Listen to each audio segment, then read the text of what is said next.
আসসালামু আলাইকুম সবাইকে। এম ডক্সের পক্ষ থেকে আপনাদের সাথে আছে আমি মারিয়া হোসেন। আজকে আমরা দেখব নোট 5 কিভাবে ইউজ করতে হয়। চলুন তাহলে আমরা দেখে আসি নোট 5 আমাদের এই অপশনটি আমরা কি করে ইউজ করব। টাইমিং এ চলে যাব। অনেক সময় আপনার একটা লিমিটেড টাইমে, এইটা এক্সামের ক্ষেত্রে খুব ইম্পর্টেন্ট হয়, বা কোনো কোয়েশ্চেন সেশন যদি থেকে থাকে যে এই টাইমের মধ্যে আপনাকে প্রশ্নের উত্তর করতে হবে, আদারওয়াইজ এক্সামের টাইম 5 মিনিট, এখানে টাইমার দেয়া আছে, টাইমার কাউন্ট করতে পারছেন। এরপর রিডুটা দেখবো। রিডুটা কিন্তু এই যে ফরওয়ার্ড। আরেকবার যদি আমি আপনাদেরকে দেখাই, এই যে আগে কিন্তু এই ইন্টারফেসটা ছিল। আচ্ছা, আমি আনডোরটা একটু দেখাই। এই ইন্টারফেসটা কিন্তু চলে গেছে।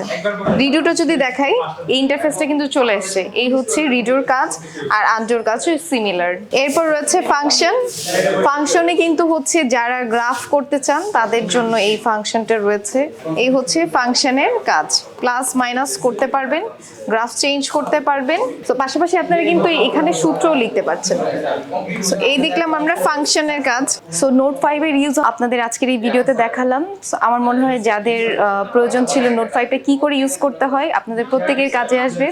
আজকের ভিডিও এই পর্যন্তই। সবাই ভালো থাকবেন, সুস্থ থাকবেন। দেখা হচ্ছে অন্য কোনো ভিডিওতে।